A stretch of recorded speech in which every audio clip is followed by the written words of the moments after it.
জলপাইগুড়ি জেলার সাঁকোয়াঝোড়া ১ নম্বর গ্রাম পঞ্চায়েতের গয়েরকাটা বাজার দীর্ঘদিনের পুরনো একটি ঐতিহ্যবাহী বাজার। সাপ্তাহিক হাট বসে বাজারে, যার ফলে বিভিন্ন ক্রেতা বিক্রেতা ভিড় জমায় এই বাজারে। বর্তমানে সেই বাজার যেন অভিভাবকহীন হয়ে পড়েছে।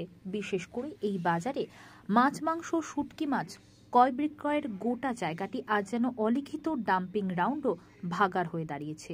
চারিদিকে নোংরা আবর্জনা, নিকাশি নালার ড্রেনের অবস্থা একেবারে শোচনীয়। আর সেই অবস্থাতেই তার উপরেই বাধ্য হয়ে ব্যবসা করতে হচ্ছে মাছ মাংস বিক্রেতাদের।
এই আপনাদের গয়েরকাটার যে হাট, সে হাট সেট তৈরি মন্ত্রী আসলো, ঢালাও করে একটা মানে প্রতিশ্রুতি হলো, প্রতিশ্রুতির মধ্যে কাজও শুরু হয়েছে, কিন্তু কাজ শুরু হওয়ার পরের থেকে একের পর এক সমস্যায় পড়ছে ব্যবসায়ীরা।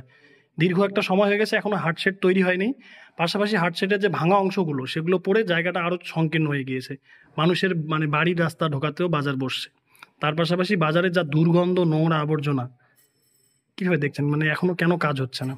দেখুন, যে ঠিকাদারি, প্রথমেই বলতে চাই, যে ঠিকাদারি সংস্থা কাজ পেয়েছে তার প্রথম কর্তব্য হচ্ছে যে পুরানো যে কনস্ট্রাকশনটা ভাঙা হলো, সেই ভাঙার যে অংশগুলো সরানোর দায়িত্ব তার। এবং যেখান থেকে টেন্ডারটা হয়েছে সেখানকার ইঞ্জিনিয়ার এসে নিশ্চয়ই এটা তদারকি করবে যে সেই পুরানো অংশটা কেন সরানো হলো না। এবং আপনারা আরেকটা জিনিস, যে প্রচন্ড দুর্গন্ধ ছড়িয়েছে, এটা সত্যি কথা। কেননা আমরাও দেখি যে ড্রেনের মধ্যে প্রচুর ওখানকার থার্মোকল এবং নানা রকম প্লাস্টিক আবর্জনা পরে ড্রেনগুলো বন্ধ হয়ে গেছে।